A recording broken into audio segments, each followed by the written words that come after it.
Contact light. Okay, engine stop. APA at a descent. Mode control both auto, descent engine command override off. Engine arm off. 13 is in.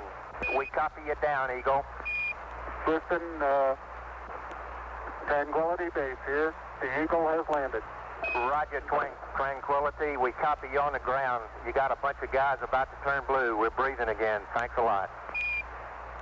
And we're getting a picture on the TV. There's a great deal of contrast in it, and currently it's upside down on our monitor, but we can make out a fair amount of detail. Okay, Neil, we can see you coming down the ladder now. Sunday, July 20th, 1969. Around the world, nearly 1 billion people watched this moment on television as the first man from Earth prepared to set foot upon the moon. At the foot of the ladder, the 11-foot beds are only depressed in the surface about 1 or 2 inches, although the surface appears to be very, very fine-grained as you get close to it. It's almost like a powder. Ground mass is very fine. I'm going to step off the limb now. That's one small step for man, one giant leap for mankind. I believe that this nation should commit itself to achieving the goal before this decade is out of landing a man on the moon and returning him safely to the earth. All that we have accomplished in space, all that we may accomplish in days and years to come, we stand ready to share for the benefit of all mankind. As we explore the reaches of space, let us go to the new worlds together, not as new worlds to be conquered, but as a new adventure to be shared. Since the earliest time, man has imagined this moment, the moment when his fellow man would make the first journey to the moon. Now the time had come. In the 6th decade of the 20th century, the ancient dream was to become a reality.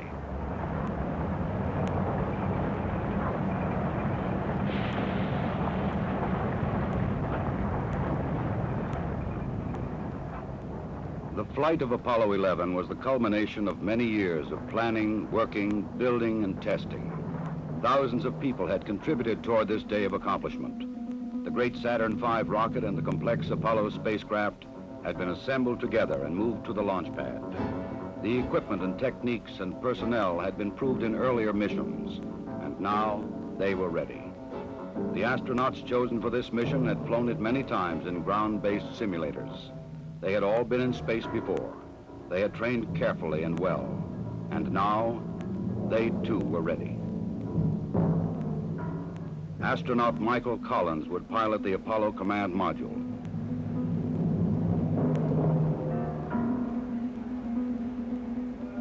Astronaut Edwin Aldrin Jr. would pilot the Lunar Module.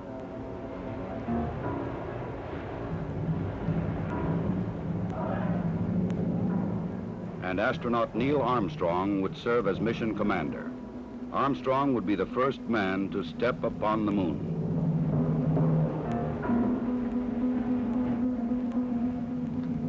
July 16th, the day had come. The moon awaited. The men rose early, ate breakfast, and dressed in their spacesuits.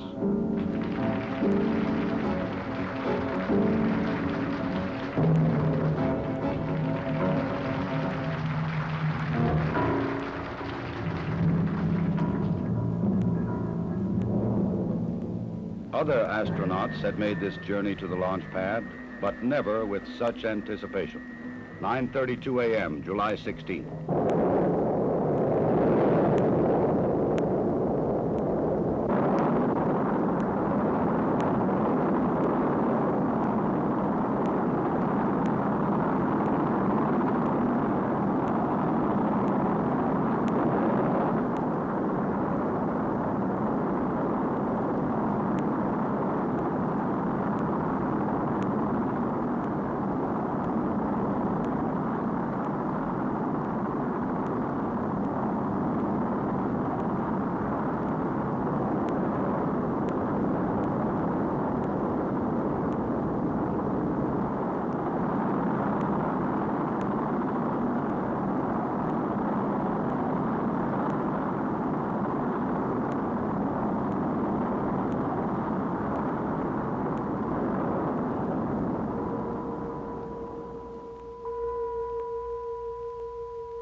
3 hours later, the Apollo command module moves forward to extract the lunar module from the third stage of the launch vehicle.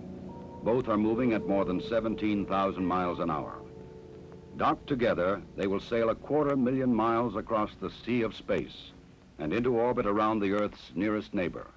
Oh, loud and clear now, Mike, and we understand that you are docked. During the 3-day journey to the moon, the astronauts kept busy. Checklists, navigation and observation, housekeeping.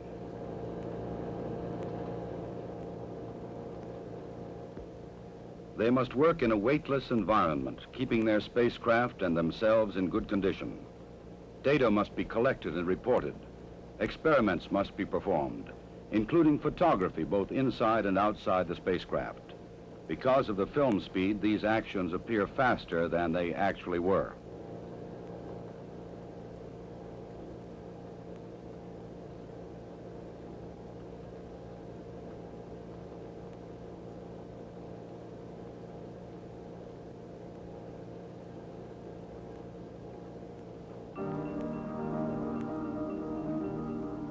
July 19th. Apollo 11 slows down and goes into orbit around the moon. The bright blue planet of Earth now lies 238,000 miles beyond the lunar horizon. Astronauts Armstrong and Aldrin, now in the lunar module, separate from the command module.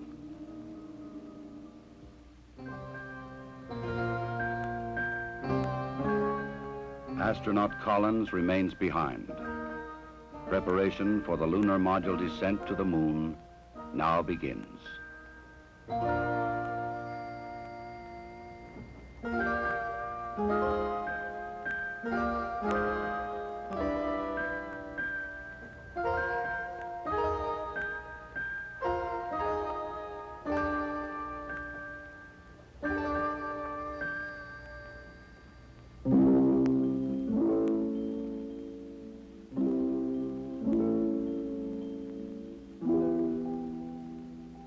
The command module assumes the new name, Columbia.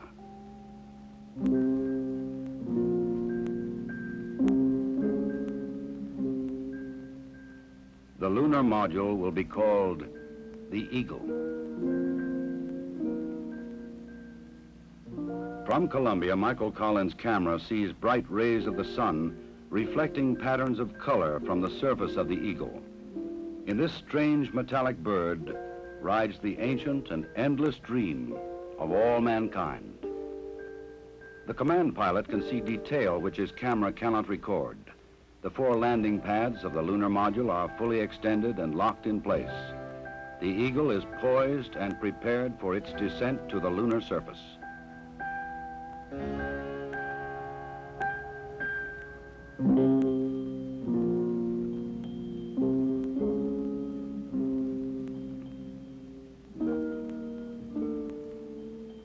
The moon landing craft rocket engine fires to slow it down and to place it on the pathway to the landing site in the Sea of Tranquility. There is tension and caution as the Eagle flies lower. Warning lights blink on as the computer tries to keep up with the demand for control data, but the status remains go. Eagle, we got you now. It's looking good, over. Roger, copy. Eagle Houston, after yaw around, angled S-band pitch, -9er, yaw, +18. Roger, you're a go to continue power descent. You're a go to continue power descent. Altitude now 21,000 feet, still looking very good. Velocity down now to 1,200 feet per second. You're looking great to us, Eagle. Give us a reading on the 1202 program alarm. Roger, we got you. We're going at alarm. Good radar data. We're now in the approach phase, everything looking good. Altitude 4,200. Houston, you're a go for landing, over. Roger, understand. Go for landing. 3,000 feet. Copy. Alarm. Altitude 1,600. 1,400 feet, still looking very good. 700 feet, 21 down. 33 degrees. 100 feet, down at 19. 1201. 1201. Roger, 1201 alarm. We're go. Same type. We're go. Altitude, velocity, light. 8.5 down. 220 feet. 13 forward. 11 forward, coming down nicely. 200 feet. 4.5 down. 5.5 down. 60 seconds. Lights on. 6. Down 2.5. Forward. Forward. That's 40 feet down 2.5. Picking up some dust. 4 forward. 4 forward. Drifting to the right a little. That's okay. Contact light. Okay, engine stop. We copy you down, Eagle. Tranquility Base here. The Eagle has landed.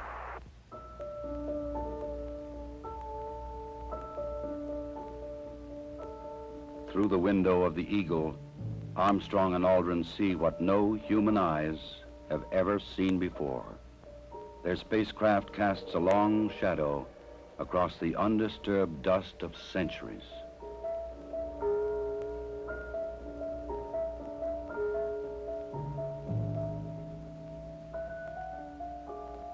Seven hours after landing, after careful preparations for later ascent were completed, Armstrong opens the Eagle hatch and begins his climb down to the surface.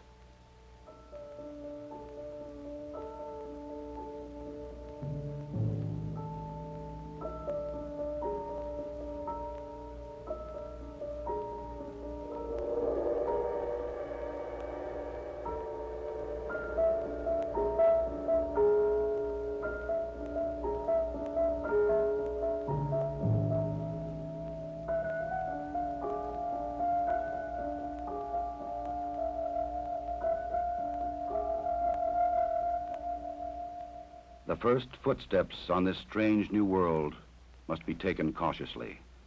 The moon has only 1/6 the gravity of Earth. The nature of its surface was still unknown. I'm going to step off the limb now. That's one small step for man, one giant leap for mankind.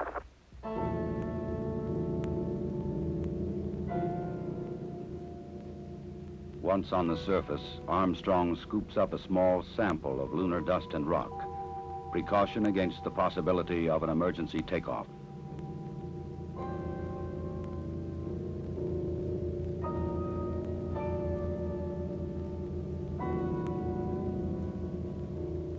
According to plan, astronaut Aldrin now descends from the Eagle. He and his equipment would weigh 383 pounds on Earth.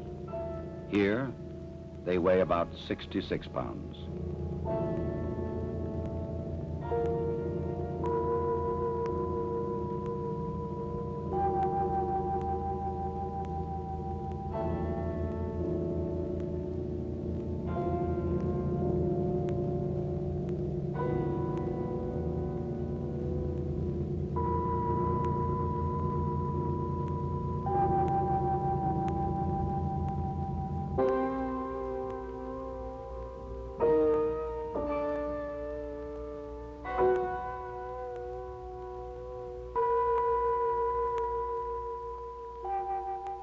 For a brief moment, the first men on the moon stand and look at the stark, lonely landscape around them, an experience which no one before them can share. But there is much to be done in the limited time which they can stay on this airless, cloudless satellite of Earth. This sheet of metal foil traps and holds particles from the sun, the so-called solar wind, or barrage of solar energy, which constantly strikes the moon's surface. Results of this experiment will be taken back to Earth to reveal new secrets to anxious scientists.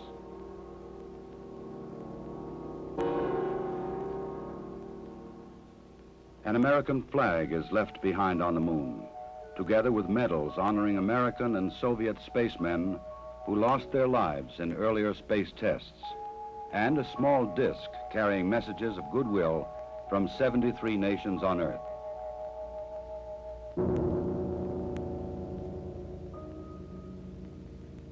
A plaque on the lunar module reads, "Here, men from the planet Earth first set foot upon the moon, July 1969 AD. We came in peace for all mankind. Through a specially made television camera, viewers in many nations on Earth were able to watch the astronauts as they walked and worked on the moon. Despite the bulky spacesuits and the backpacks containing oxygen, temperature control, and communications equipment, the Apollo 11 crew found they could move easily about the surface.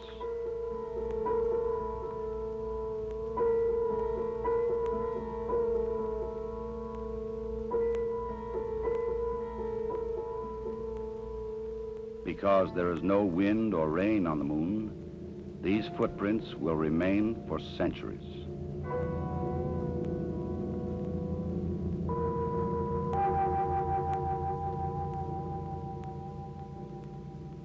In addition to collecting rock and soil samples, the explorers leave behind a seismometer.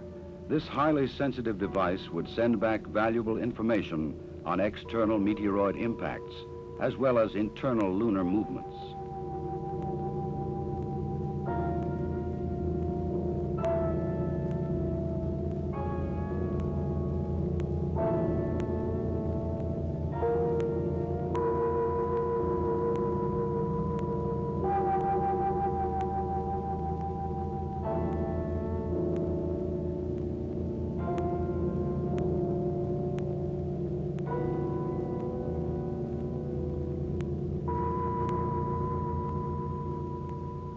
A 100-prism laser reflector would help man to measure the exact distance from Earth to Moon to an accuracy of 6 inches.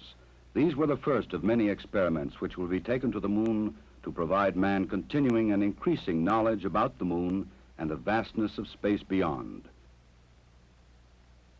After 2 hours and 31 minutes, the first lunar explorers had completed their research on the Moon.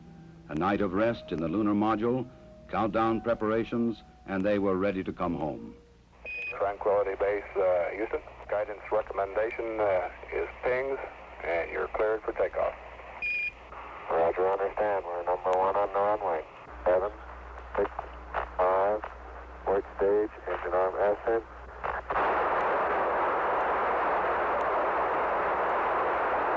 Shadow, beautiful. Very smooth. Very quiet ride. There's that one crater on there.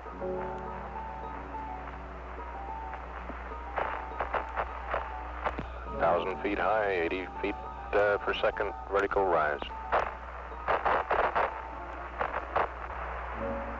Eagle Houston, you're looking good at 2. Ping, zags, and midspin all agree. I'm going right down US 1. Eagle Houston, going right down the track. Everything's great. Horizontal velocity approaching 2,500 feet per second. Roger. Some 120 miles to go until insertion. July 21st.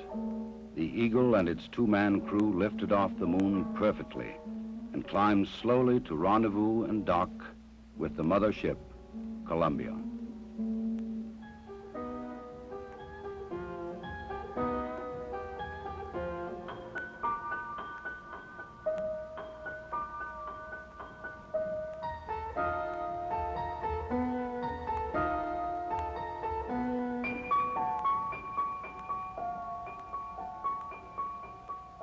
While Armstrong and Aldrin explored the Moon, astronaut Collins had kept a long and lonely vigil in the Columbia.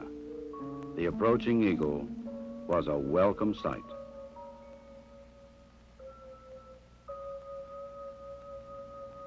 Later, the 3 men would share their reflections on this adventure with the world.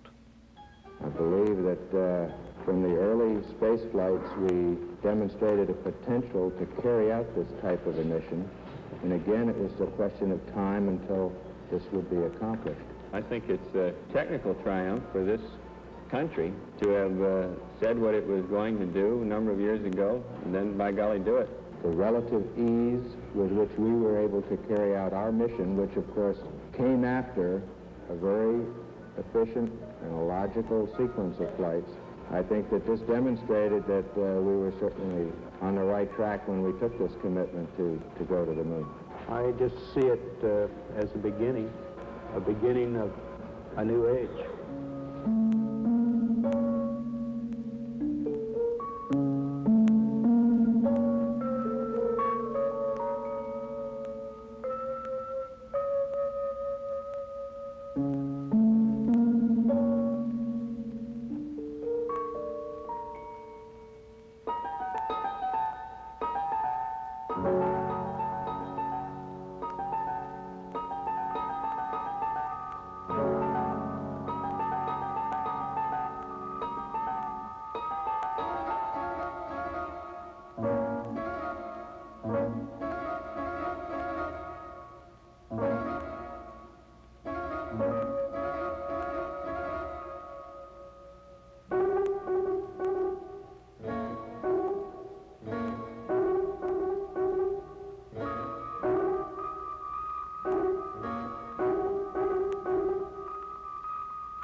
Once again, the bright blue planet of Earth rises over the lunar horizon.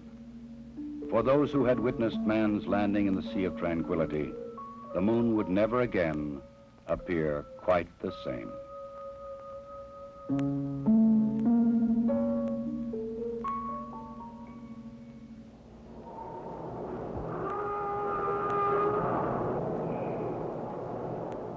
July 24th, dawn in the Pacific. Apollo blazes across the heavens, coming back to Earth at 25,000 miles an hour.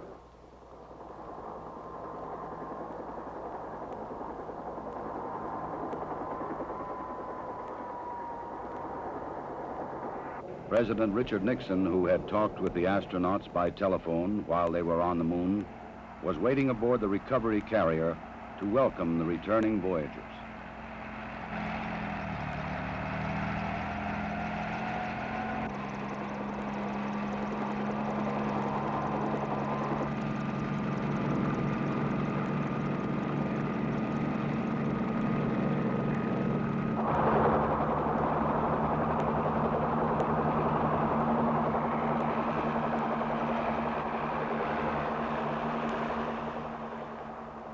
The president later expressed the nation's response to this historic mission. Some way, when those two Americans stepped on the moon, the people of this world were brought closer together. That it is that spirit, the spirit of Apollo, that America can now help to bring to our relations with other nations. The spirit of Apollo transcends geographical barriers and political differences. It can bring the people of the world together in peace. To protect against any possible lunar contamination, the astronauts put on airtight special garments before coming aboard the rescue ship.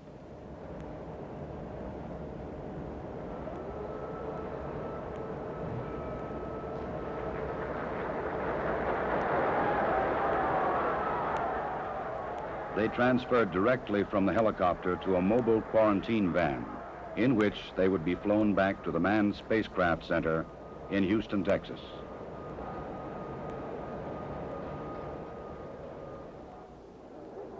July 27th. The journey was ended. They were home again.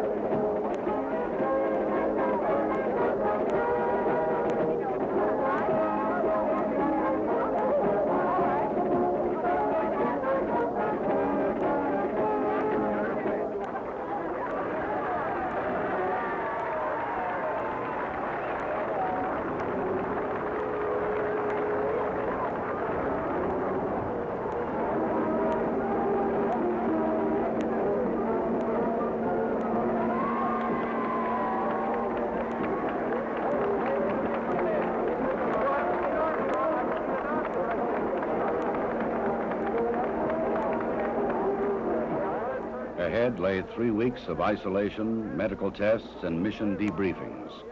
Then visits to major cities of America and abroad. The details of their unique mission would be relived and remembered so that others might learn what they had learned, and that future travelers in space might build upon their experience.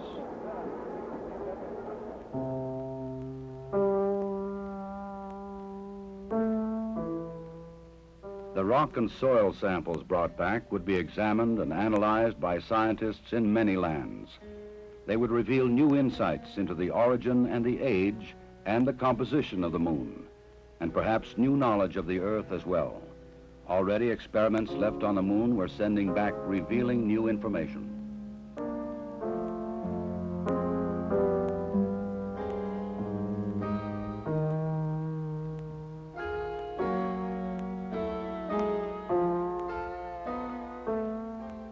The mission was successfully completed. The Eagle had landed the first men on the moon, and Columbia had returned them safely to Earth. Wherever man journeys tomorrow across the ocean of our universe, history will remind him that Apollo 11 was mankind's first encounter with a new world.